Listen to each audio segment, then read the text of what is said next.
நேற்று அதுக்கு தான் நேற்று தொலைக்காட்சி விவாதத்துல வந்த ஒரு நண்பர் சொல்றது, 4000 கெடுதல் பண்ணி வச்சிருப்பாங்க. அந்த கெடுதலை எல்லாம் சாதனைன்னு சொன்னாங்கன்னா, அதெல்லாம் அவர் வாசிக்க முடியுமா?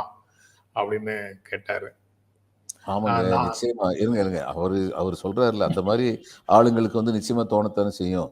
கோயவனுடைய மகன், குலாலனுடைய மகன், நாவிதனுடைய மகன்லாம் எதுக்கு டாக்டர் படிக்க வைக்கிறாங்க? இதெல்லாம் என்ன கீழ்த்தரமா இருக்குன்னு யோசிப்பாங்க. அவர் சொன்னது 400 கெடுதல் பண்ணியிருக்காங்கன்னு சொன்னாரு.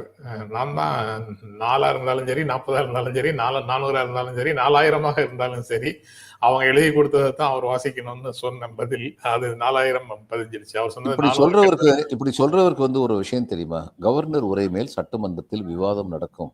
அப்படிங்கிற அடிப்படை அறிவாவது சொல்றவருக்கு இருக்கா? இருக்கு. ஏன்னா அந்த விவாதத்துல வந்து எதிர்க்கட்சி சொல்ல வேண்டியதானே, நான் 40 தப்பையும் 400 தப்பையும் நீங்க வந்து பெரிய சாதனை சொல்றீங்கன்னு சொல்லி பேச முடியும்ல. பேச முடியும். அதான் பேச முடியும். அது போக அத ஆளுநருடைய சொந்த உரையாக இருந்தா அவர்ல அவையில இருந்து அதுக்கு டிஃபெண்ட் பண்ணணும். ஆமா. ஆனா டிஃபெண்ட் பண்ண வேண்டியது முதலமைச்சருடைய பொறுப்பாகத்தானே உள்ளுக்குள்ள இருக்கு. அப்போ அது அரசினுடைய உரை, அமைச்சரவையினுடைய உரையாகத்தான் எடுத்துக்கொள்ள முடியும். இதெல்லாம் போன வருஷமே நம்ம பேசி கலைச்சிட்டோம் சார். பேசி கழிச்சிட்டோம்.